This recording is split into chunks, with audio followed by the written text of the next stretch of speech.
já falando de transtorno alimentar.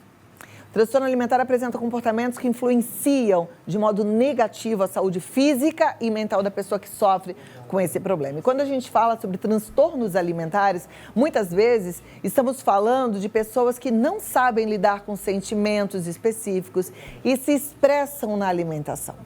Aquela fome emocional. Algumas pessoas nem sabem que possuem esse tipo de problema e a nossa produção preparou um VT para você acompanhar aqui.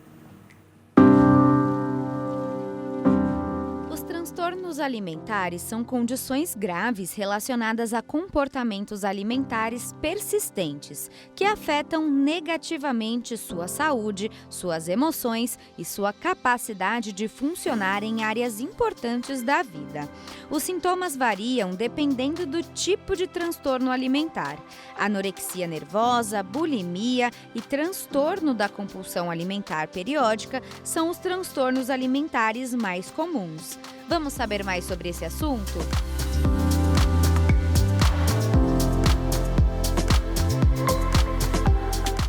Muito bem, e para isso a gente recebe agora a psiquiatra especialista em saúde mental, doutora Ana Beatriz Tânios. Seja muito bem-vinda, doutora, uma alegria te receber. Muita alegria. Obrigada por estar aqui com a gente, tá bom? Agradeço. Obrigada. Vamos lá, transtornos alimentares.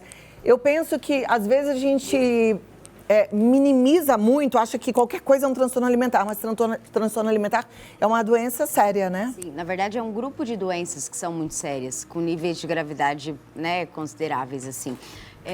Um dos maiores mitos que as pessoas colocam é com relação à compulsão alimentar. Muitos de nós falamos coloquialmente, né, eu tenho compulsão alimentar e tal, quando na verdade a compulsão ela é uma doença onde é muito diferente os critérios para fechar diagnóstico do que a gente usa coloquialmente. A gente coloca, porque eu como um bolo de chocolate até o final, eu como uma caixa de bis e tal.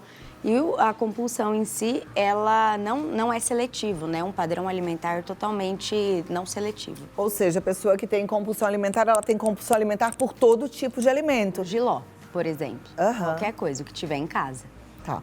Normalmente a compulsão alimentar, que é mais fácil a gente entender o que é, né? Que é aquela pessoa que come sem parar, sem nem perceber o que está comendo, ela vem acompanhada de uma outra atitude ou de um outro sintoma? Para a gente falar que a pessoa tem o transtorno da compulsão alimentar, ela tem que ter episódios recorrentes de compulsão.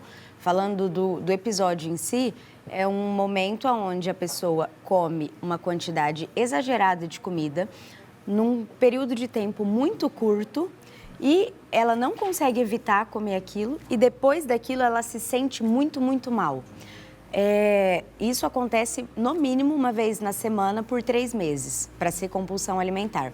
Na grande maioria das vezes, a compulsão ela vem associada a mecanismos compensatórios para aquilo. Então, a pessoa ela comeu tanto e ela sente uma culpa tão grande que ela quer compensar aquilo para evitar o ganho de peso. E aí, ela usa medidas ou purgativas, que é laxantes, induzir o vômito, usar diuréticos, e restritivas, que ela fica longos períodos em jejum ou faz muita atividade física. Quando a pessoa lança mão desses mecanismos compensatórios, aí já entra na bulimia.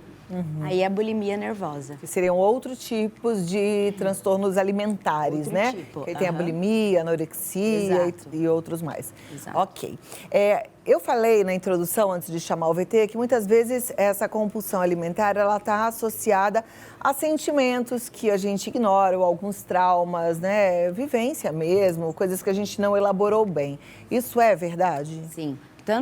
A maioria dos transtornos que tem a ver com a compulsão, né, transtornos do impulso e da compulsão, o transtorno alimentar é um deles, tem a ver com o estresse. Tem a ver, tanto que são transtornos que eles têm períodos de maior controle, onde a pessoa passa 1, 2, 3 anos sem ter aquele tipo de sintoma. De repente, num momento de maior estresse, aquilo volta. Então, é sempre relacionado ao meu momento de vida. Se eu estou num momento onde a minha carga emocional está mais pesada, os sintomas, eles vêm como uma forma de alívio. Então, como, por exemplo, a depressão, que a gente já falou várias vezes aqui, né? Eu imagino que a compulsão alimentar, ela também é uma doença que precisa ser tratada de forma multidisciplinar. Exato. Envolvendo a psiquiatria, talvez a psicoterapia também. Exato, parte da nutrição. nutricionista, que é muito importante. Quanto mais a gente cuidar do nosso corpo por inteiro, porque quando a gente adoece, Cláudia, a gente adoece uma parte do corpo, mas isso tem consequências multifuncionais, né? O nosso corpo é interligado, a gente tem um sistema de feedback, de regulação, onde não tem como eu estar doente aqui e tudo aqui está funcionando perfeitamente. Então, às vezes alguns pacientes me perguntam, é mais importante eu fazer terapia ou fazer atividade física? As duas coisas, né? Atividade física, a gente está cuidando da parte física, liberando hormônios do prazer, liberando hormônios que a gente precisa para ter um bom funcionamento do corpo. E terapia também serve para a gente lidar com as nossas questões, então quanto mais a gente cuidar, melhor.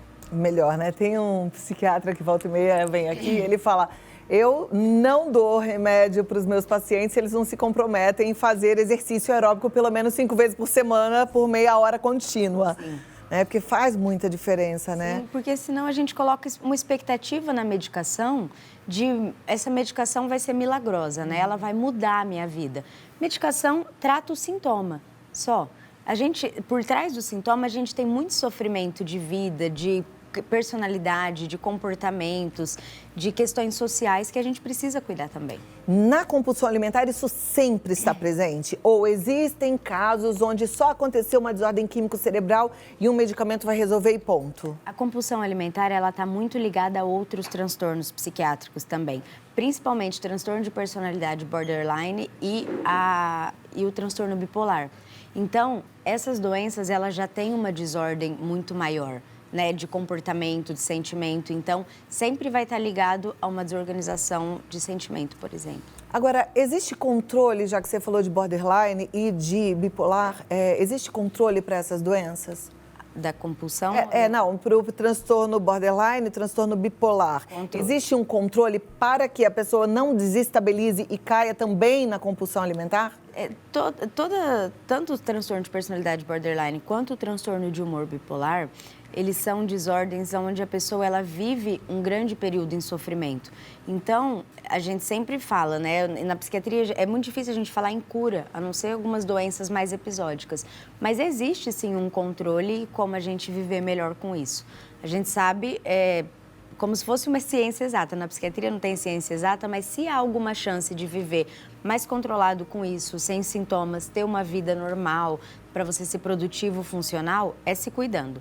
Cuidados multidisciplinares. Psiquiatra, psicólogo, fazer atividade física, ter uma boa alimentação, lazer, que as pessoas não valorizam, mas é muito importante, né? Nós não somos máquinas, a gente precisa de momentos para extravasar, momentos onde a gente não esteja trabalhando, né? A gente possa ficar mais à mercê.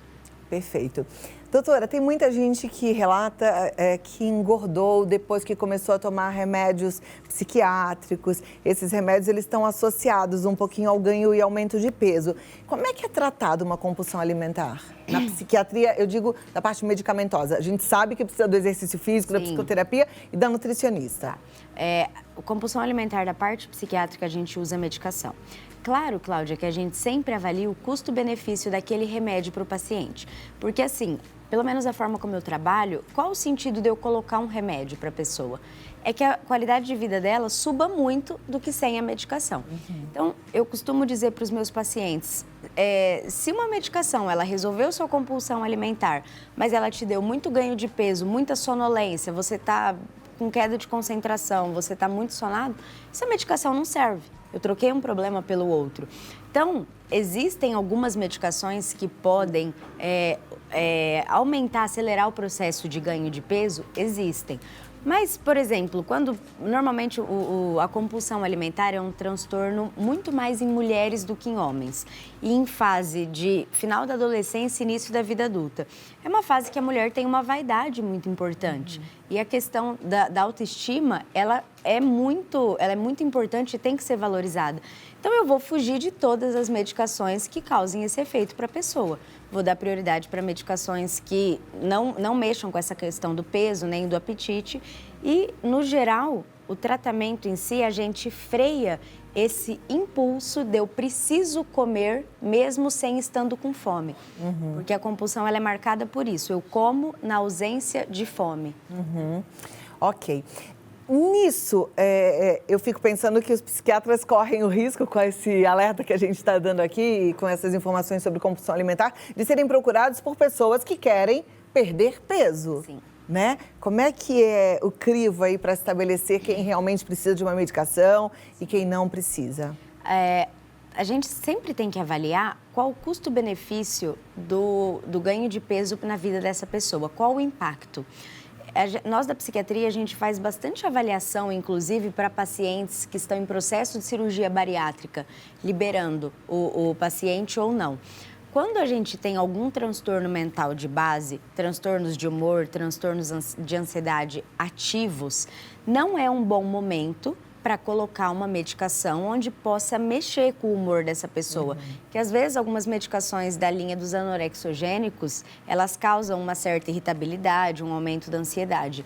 Mas se essa pessoa está com o seu humor controlado, e a gente vê que uma medicação, se causar uma perda de peso nessa pessoa, melhora a autoestima, melhora sintomas depressivos, melhora a dor, porque todos esses sintomas são relacionados, né? O peso com o humor, com a dor e com o sono, né? Quantas pessoas com compulsão alimentar acordam no meio da madrugada, que esse é o horário de preferência da pessoa com a compulsão. Ela tem muita vergonha de precisar comer aquela quantidade daquela forma. Então, ela acorda de madrugada para poder fazer isso e esse sono fica todo atrapalhado. Né? Então, a gente tem que cuidar como um todo. Com certeza. A compulsão alimentar, ela tem relação com a compulsão por álcool? Sim. E a compulsão por álcool também deve ser tratada com acompanhamento do psiquiatra? Sempre. A gente tem como se fosse um grande grupo de transtornos que entram transtornos do impulso e da conduta. Impulso é tudo que eu não consigo não começar a fazer. E compulsão é tudo que eu não consigo parar. Se eu comecei, eu não consigo parar. Então, eles estão muito ligados. Dependência de álcool e drogas tem muito a ver com isso. A compulsão alimentar tem muito a ver com isso. A questão de cleptomaníacos sempre tem a ver com isso também, porque em todos esses transtornos, eles têm duas semelhanças, que é a excitação antes do ato, eu não consigo evitar fazer aquilo, que eu tenho uma ansiedade, uma excitação muito grande e um alívio imediato depois que eu fiz. Só que esse alívio, ele é muito curto e depois vem com a culpa. Causa sofrimento. Depois vem com a culpa. E no caso do transtorno de dependência de álcool, para a gente falar que uma pessoa é dependente, ela tem que ter um prejuízo em várias esferas da vida, né? Com relação a social, trabalho, como ela consegue essa bebida, ela bebe no momento de trabalho, bebe no momento que está dirigindo. Então, existe uma gama de prejuízos aí que ela precisa de um acompanhamento psiquiátrico e psicológico. Psicológico para ajudar essa pessoa a se refazer sem o álcool na sua vida, e psiquiátrico porque o seu cérebro precisa daquela substância. Então, a gente tem que lançar mão de medicações que tenham um efeito parecido para enganar o cérebro, para não entrar na abstinência do álcool, que é muito grave. Perfeito. Doutora, estou adorando esse bate-papo. Aliás, eu amo esses papos de psiquiatria, de psicologia. Eu acho que realmente fazem muita diferença, porque eu vou falar uma coisa aqui que vocês não me julguem, pelo amor de Deus. Hoje em dia dá um medo de falar qualquer coisa na televisão, né? Porque as pessoas estão ficando chatas. Qualquer lugar, né? Mas você já ouviu isso, de médico e louco, todo mundo tem um pouco. Então eu volto já já. Não que psiquiatria seja pra louco, viu, gente? Porque tem que quebrar esse tabu também. Tem gente que fala, não vou no psiquiatra porque eu não sou louco, mas não é bem assim. É aquele louco do bem, né? E eu sempre falo aqui, eu sou uma pessoa que levanta a bandeira da psiquiatria. Eu acho que se a gente precisa usar sim, sem preconceito, tá bom? Da forma correta, com o médico correto, bem orientado e fazendo também a nossa parte, como bem a doutora disse. Vamos lá, doutora. Eu faço essas brincadeiras, depois eu fico pensando, meu Deus do céu, eu não podia ter brincado. Mas assim, gente, eu gosto de falar para vocês que a gente tem que realmente perder o preconceito, porque eu sei que muita gente sofre, não só com compulsão alimentar, mas com qualquer outro transtorno psiquiátrico por preconceito, tá? E eu vou falar, existem todo tipo de remédio. E aquele que as pessoas falam assim, isso aí causa dependência, não é o remédio necessariamente que você vai usar, né? Um remédio tarja preta. A gente usa, você falou que normalmente, antidepressivo para tratar compulsão? É da linha dos antidepressivos, né? Hoje antidepressivo é a forma como essas medicações foram inventadas, mas hoje a gente sabe que todas as medicações que mexem com a serotonina, que são usados como antidepressivos, como ansiolíticos e no tratamento do impulso e da conduta. Então, a gente usa essa mesma classe de medicação, com alguns anticonvulsivantes também em dose baixa. Às vezes a pessoa, você tem que explicar para ela, falar, esse remédio, se você procurar na internet, vai estar escrito que ele trata epilepsia, que ele trata crises convulsivas, mas nessa dosagem ele está aí para o transtorno alimentar, tá? Porque às vezes a pessoa assusta, fala, será que a doutora não entendeu o que eu tenho? Você sabe que a gente na semana passada falou bastante sobre dores crônicas, né? E é também utilizado para dor crônica o antidepressivo e o anticonvulsivante em dosagens específicas. O que muda muito, gente, é a dosagem. Por isso que eu falo, precisa ter uma conversa muito estreita com o psiquiatra. Muitas vezes você precisa retornar. O medicamento demora uns 15 dias para fazer efeito, para começar a fazer efeito. Depois o tratamento não é de uma hora para outra, né? E depois você vai tirando gradativamente e sempre tem a chance de ter um resultado maravilhoso, né, doutora? Exato. O objetivo, né, Cláudia, é a gente viver melhor. Com certeza. Né? A gente toma remédio para tanta coisa, tudo, a gente tem uma dor de cabeça, a gente toma remédio, a gente está com dor de estômago, toma remédio. Por que não tomar uma medicação que a gente possa vir a ter uma melhor qualidade de vida? Então, e a gente agora tem as perguntas, você que já mandou, muito obrigada pela sua participação e a gente já confere as respostas aqui. Vamos lá, você que mandou pelo nosso Instagram, muito obrigada. A Thalita de Ibipitanga, na Bahia, diz, minha filha tem 15 anos, ela come bastante, logo em seguida sente dores e ânsia. Isso seria algum problema? Muito provavelmente sim. Se isso acontece de forma constante e frequente, seria ideal que levasse a sua filha, Thalita, no psiquiatra. Por quê? O objetivo da gente comer é degustar o alimento. Primeiro, quando a gente está com fome, e se eu opto por comer alguma coisa, um doce, algum salgado que eu tenho um paladar que me pretere, o objetivo é que eu sinta prazer com isso. Comer até essa sensação de empachamento, de dores e ânsia, isso não está normal. Então, seria ideal procurar um profissional. Perfeito. Vamos lá, próxima pergunta. Obrigada, Thalita. A doutora Ana Beatriz responde. A Simone Silva via Instagram. Tenho comido demais até ficar com peso no estômago. Isso pode ser algum tipo de transtorno alimentar? Isso fala muito a favor da compulsão alimentar, né? Porque pessoas que comem de forma muito rápida e uma grande quantidade de alimentos, elas têm essa sensação de empachamento. E aí, se isso acontece de forma regular, isso pode ser compulsão alimentar, sim. Obrigada, Simone. Próxima pergunta.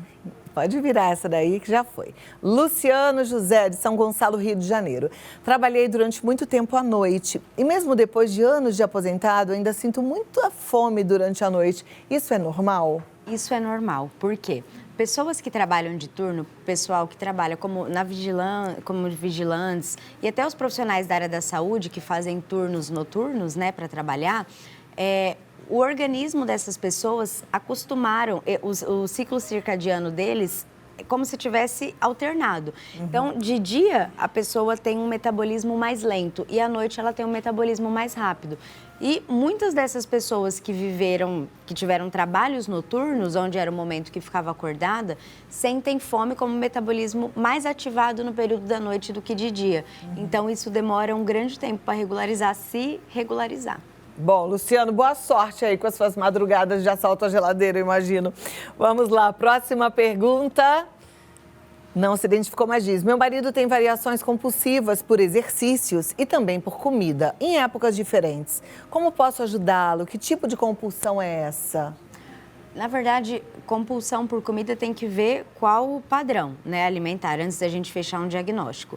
E tudo que é compulsão, Cláudia, tudo que é a mais, que é excessivo, que a pessoa não opta por fazer e sim ela precisa fazer aquilo daquela forma, e se a esposa dessa pessoa prestou atenção nisso, provavelmente isso está a mais. Então, colocar para o seu marido o quanto... Se ele não tem interesse em procurar ajuda, porque isso pode melhorar a qualidade de vida dele. É difícil a gente falar diagnóstico sem saber a pessoa, porque dentro da psiquiatria o que vale não é o ato, é o porquê ela faz aquilo. Então, essa pessoa está descontando em exercícios porque ele usava algum tipo de droga ou álcool e está tentando compensar, ou na verdade ele está deprimido e está tentando buscar um prazer em alguma coisa, como uma forma de compensação, ou por algum transtorno alimentar também. Então isso a gente teria que avaliar. Então, colocar para o seu marido sempre o apoio familiar. O apoio familiar em tratamentos psiquiátricos é muito, muito, muito importante.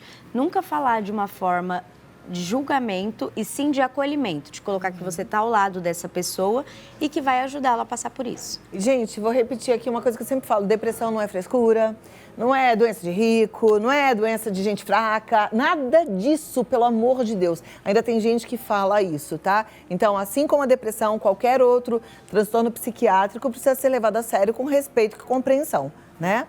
Próxima pergunta, vamos lá. Como reverter esses transtornos? Como deve ser a rotina certa da alimentação diária? Reverter diz controle, né? O controle precisa fazer um tratamento, tanto com psiquiatra quanto com psicólogo. Isso é imprescindível nesses casos. E a rotina certa de alimentação, sempre de acordo com o seu biotipo, com a sua idade, com o seu gênero, principalmente em casos de transtornos alimentares, é sempre bom, pelo menos no começo do tratamento, ter um acompanhamento nutricional, né? Então, não ficar longos períodos em jejum, não optar por alimentos muito pesados, né, que dão aquela sensação de empachamento. Então, sempre o acompanhamento com o nutricionista é bem importante. Perfeito. Mais perguntas? Deixa eu ver. Eu acho que ainda tem. Dalva Souza, gostaria de saber a diferença entre bulimia e anorexia. Boa pergunta. Perfeito. A bulimia, como a gente já disse, é um transtorno alimentar que a pessoa precisa de episódios de compulsão. Ela tem mecanismos compensatórios, né? Ela vomita ou toma laxantes. E ela tem o IMC, ou seja, o índice de massa corpórea, ela não é desnutrida. Então, ou é normal ou é até aquela pessoa um pouquinho acima do peso. A anorexia é o transtorno alimentar mais grave que tem, onde a pessoa obrigatoriamente é desnutrida, o IMC dela é abaixo, ela tem uma restrição calórica muito severa, aquelas pessoas que passam o dia comendo 1, 2 castanhas, e ela tem um medo muito constante de ganhar peso. Então, ela também tem esses mecanismos compensatórios, porque ela tem um distúrbio de autoimagem. Ela é aquela pessoa que você vê o perfil de anorexia nela, só que ela não se enxerga magra. Pelo contrário, ela tem esse distúrbio onde ela se vê acima do peso. Por isso que ela está sempre compensando. A bulimia é um transtorno que ele tem muita gravidade, né? Principalmente quando tem alguma doença psiquiátrica associada. Só que a anorexia, ela tem, a pessoa corre risco de vida. É um transtorno alimentar que não é incomum, não são incomuns as internações em UTI. Agora, como a anorexia é um transtorno que leva a pessoa a correr risco de vida, ela pode ser levada de forma compulsiva ao tratamento? Como assim, Cláudia? Por exemplo, a mãe percebe que a filha está, talvez, com anorexia. Ela deve levar, mesmo que a filha não queira se tratar? Sim. Porque você tinha falado de compulsão, até da esposa falar para o marido. Sim. Será que não seria bom você olhar isso para ter mais qualidade de vida? No caso da pessoa estar com anorexia, ela está colocando a vida dela em risco. Nesses casos, por exemplo, a pessoa tem que ser internada. Primeiro, num ambiente onde ela possa ter um suporte clínico, mas existe um número relativamente alto de internações em hospitais psiquiátricos de pessoas com diagnóstico de anorexia. Porque é o que você disse, a pessoa está correndo risco de vida. E dentro da psiquiatria, quando que a gente interna um paciente, mesmo que ele não esteja de acordo com a internação? Quando ele não entende a gravidade da sua doença, quando ele não consegue fazer nada por isso, ou quando ele não tem como se cuidar, quando ele não consegue entender as consequências disso.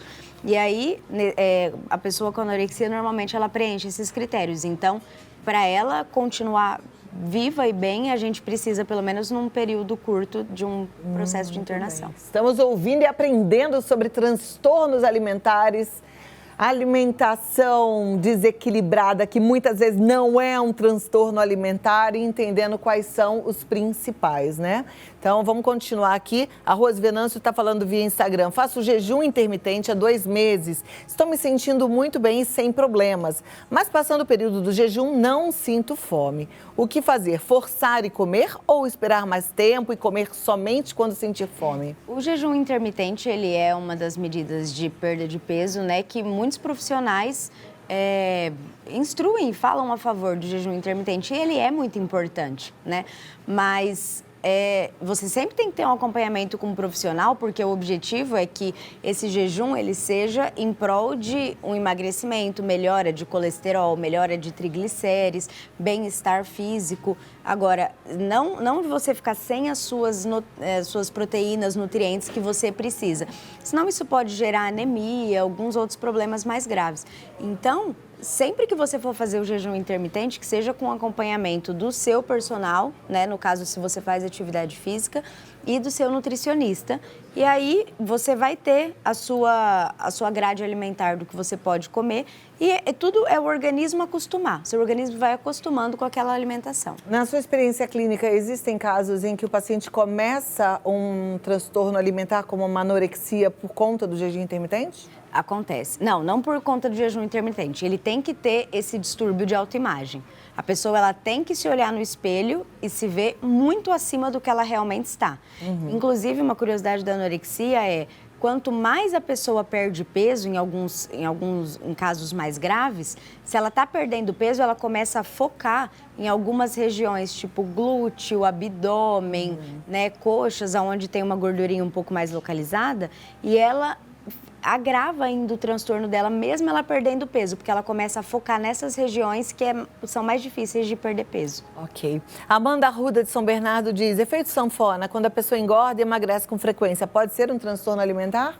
Não por conta desse sintoma em si, engordar e emagrecer. Até porque no transtorno, tanto na anorexia, quanto na bulimia, quanto na compulsão alimentar, a pessoa ela não fica engordando e emagrecendo. Ou ela ganha peso, no caso da compulsão e da bulimia, ou ela perde peso, no caso da anorexia. Engordar e emagrecer é falta de um hábito saudável.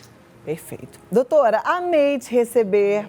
Que bate-papo bom, muito obrigada, ajudou, né, gente? Ó o quanto a gente aprendeu aqui hoje com a doutora Ana Beatriz Tânios. Aí é que eu falo, continue ligado aqui no programa. Muito obrigada. Obrigada, viu? Sempre um prazer. E volte mais vezes, porque é um prazer te receber também, tá bom? Fica com Deus.